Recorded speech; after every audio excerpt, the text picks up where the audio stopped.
नमस्कार, मैं हूं आपके साथ जूही तोमर और आप देख रहे हैं न्यूज़ वन इंडिया। आज देश भर में चर्चा हर तरफ कोलकाता, मुंबई और अयोध्या में हुए रेप की हो रही है। जिस तरह से लगातार ट्रेनी डॉक्टर की हत्या और रेप के मामले की जांच सीबीआई कर रही है, इस केस में कई ऐसे तथ्य भी सामने आ रहे हैं जो कई सवाल खड़े कर रहे हैं।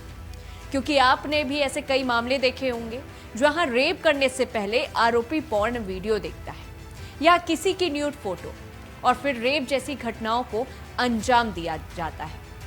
तो क्या वो एक दिमागी बीमारी है? रेप के वक्त आरोपी के दिमाग में किस तरह के और कैसे ख्याल आते हैं? क्या इंटेंशन होती है उनकी?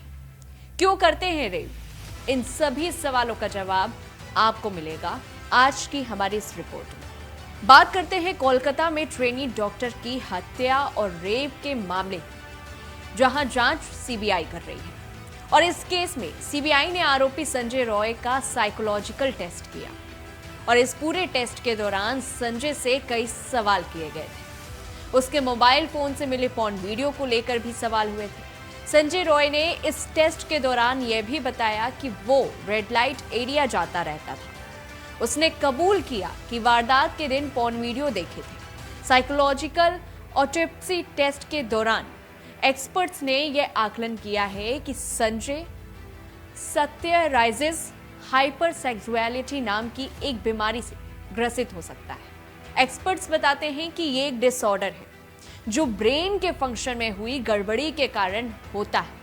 एम्स दिल्ली के मनोरोग विभाग के पूर्व डॉक्टर राजकुमार बताते हैं कि हाइपरसेक्सुअलिटी एक दिमागी समस्या है। दिमाग के पाथवे में बदलाव होने से ऐसा हो सकता है। अगर किसी व्यक्ति के ब्रेन के पाथवे में कोई चेंज आता है तो उसको ऐसी समस्या हो जाती है। ऐसे व्यक्ति का खुद की एक्टिविटी पर कंट्रोल ही नहीं रहता। कई मामलों में ब्रेन में मौजूद न्यूरोट्रांसमीटर के फंक्शन में गड़बड़ी के कारण भी ऐसा होता है। ब्रेन में सेरोटोनिन, डोपामाइन और नॉरपेनेफ्रिन होते हैं। यह व्यक्ति के मूड को नियंत्रित करने में मदद करते हैं।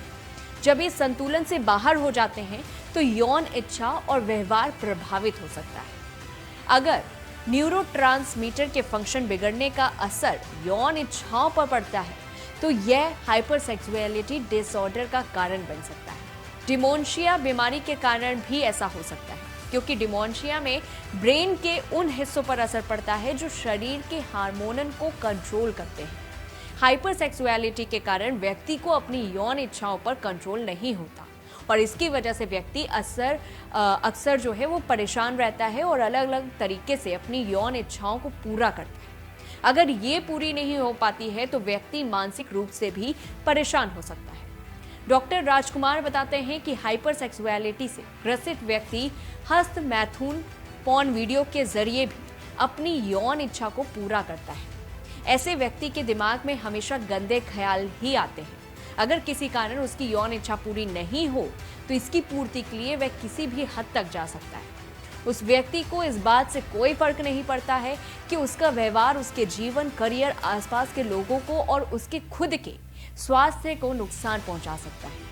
गाजियाबाद के जिला अस्पताल में मनोरोग विभाग में डॉक्टर ए.के. कुमार बताते हैं कि हाइपरसेक्सुअलिटी डिसऑर्डर से पीड़ित कुछ इंसान हर दिन अपनी यौन इच्छा किसी न किसी तरह से पूरी करना चाहते हैं और ऐसे व्यक्ति शरीर की जरूरत पूरी करने के लिए किसी भी तरह का अपराध कर सकता है और उसके मन में अफसोस तक नहीं होता है।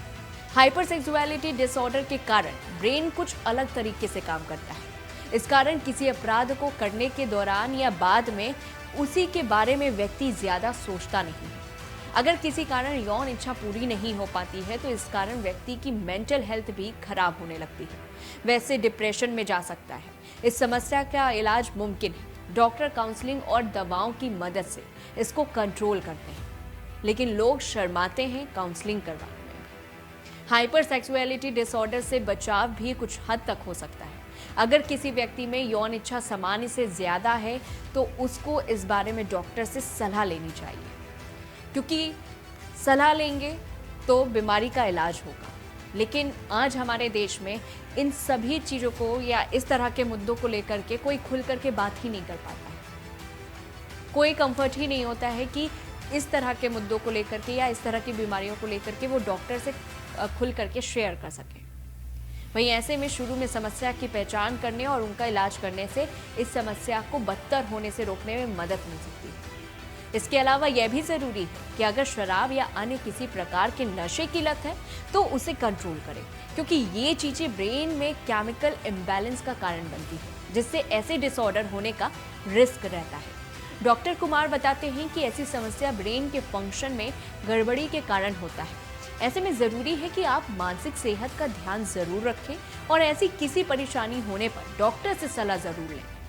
समय से जरूर दिखा लें, नहीं तो ये बीमारियां समाज के लिए खतरा बन जाती हैं और आपराधिक घटनाओं का कारण। इतिहास में साइको किलर या गैंगरेप के कई मामलों में आरोपियों में इसी तरह के डिसऑर्डर मिलते हैं। कई मामलों में बचपन में हुई परवरिश भी ऐसी समस्याओं का कारण बन जाती है। अधिकतर मामलों में व्यक्ति को यह पता नहीं चल पाता है कि उसको ऐसी कोई समस्या है या आरोपी की जांच करने का एक मनोवैज्ञानिक तरीका होता है, जिसमें आरोपी के मानसिक व्यवहार का पता लगाया जाता है। इससे व्यक्ति की मानसिक स्थिति का सही तरीके से आकलन किया जाता है। देखा जाता है कि उसकी सोच कैसी है, आम लोगों के साथ व्यवहार कैसा है और वह कितना शांत या गुस्से वाला है। यह टेस्ट मनोरोग विशेषज्ञ और साइकोलॉजिकल एक्सपर्ट्स करते हैं। इस दौरान आरोपी को कई तरह की फोटो दिखाई जाती है, जिसमें धब्बे, अलग अलग रंग के कलर वाली फोटो होती है। इससे आकलन किया जाता है कि आरोपी के सोचने और समझने की क्षमता कैसी है। इस टेस्ट के दौरान केस से संबंधित कई सवाल किए जाते हैं और देखा जाता है कि वह इनका जवाब कैसे देता है। पूरी रिपोर्ट को लेकर के आपकी क्या कुछ राय है, हमें कमेंट बॉक्स में बताइए। तब तक लिए देखते रहिए न्यूज़ 1 इंडिया।